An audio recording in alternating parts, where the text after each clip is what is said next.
Hello guys, and welcome to yet another video. If you're new here, be sure to subscribe and hit the notification bell so you can get notified every time we have another video. Today we're going to be reviewing After We Collided, which is a sequel to the disaster that was After. I only watched this because, in all honesty, I hate myself and love to see myself suffer. Anyways, unlike the previous one, this actually was still shit, but I don't know. Let's say it had a few redeeming qualities. First off, if you've made it through the first film and still came back for the second, you can put up with it. It's easier to put up with because you already know how bad it's going to be. And then second off, there was this one scene where someone proposed to someone, and it was actually very cute. Now on to the story. This film, over the course of two films, has somehow devolved from a painful to watch romance to a painful to watch whatever the hell this was, because it was messy. It has such a messy story. It's like it didn't know. It's like the story didn't know what type of story exactly it wanted to be, so it was now a lot of things at the same time, which was confusing to my senses. The plot is very childish, and it just made it very awkward to watch because you have to pretend like you don't know what is going to happen, and you do. The story was very messy because it felt like they just kept doing random shit so that we can have cute or supposed to be funny moments, and then it's as if they had a sex bucket list: office, shower, this, that.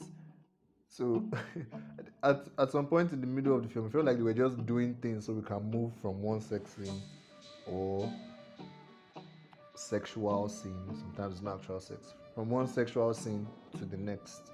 Then the only reasonable character, in my opinion anyways, still became stupid by the end, because obviously these types of stories can't keep anyone sane for long. And like, it was one, literally there was one person who, when he spoke, I'm like, that actually makes sense. And then him too came and him too started doing stupid shit by the end. You get to know some of the characters a bit more, and although they still have the telling instead of showing problem, like Hardin apparently has been having nightmares since he was 8, and we're hearing this for the first time before we see the first nightmare. He's already 19. Why would you do this? Why didn't you, like, they could have shown a nightmare it's just one. You could have shown one nightmare in the previous movie. You could have shown one nightmare at the beginning of this film, but no, you waited to tell us before you showed us anyone. As we got towards the end of the film, they tried to force some dramatic tension. That's failed woefully.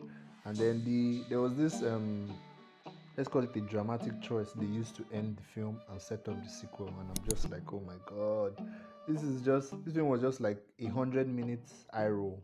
The previous one was 100-minute face palm. This one was 100 minutes eye roll, and I have never wanted a movie to end so badly since I watched After Earth. There must be something about the word after in movie titles, because for the production, same issues as the previous one. Nothing special, nothing great, nothing nightmarish. It's just there, and then still trying to use music to force emotion. Although at this point, it's just amusing to watch how bad the film is instead of being irritated by it. Okay, for the performances, the acting was still mostly dull, but I feel like it was a bit of an upgrade from the previous one, or maybe I can just put up with it now after 100 minutes of the previous film. The Sprouse, one of the Sprouse brothers, one of the Sprouse twins was here. I can't remember I don't know if it's Dylan or Cole. I don't know how you people tell the difference, but he didn't do too terribly.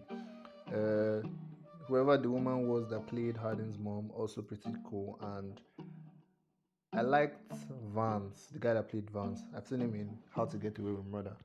He was just chill. I don't know. He didn't seem he was just chill. I don't know. I liked it. Overall, this was actually just exhausting to watch. But I think it's one of those bad films that you might enjoy you might actually enjoy it, but only once. And yeah, so for the rating, please follow your elder brother and get the fuck. This is no, you can put up with it, but no. Anyways, we've come to the end of another movie review. Thanks for watching the video. Be sure to leave a like, subscribe, and share with your friends. Let me know what you thought of the film in the comments, if you saw it or if you've seen it. And if you haven't seen it, well, probably best you don't. Alright, see you in the next video.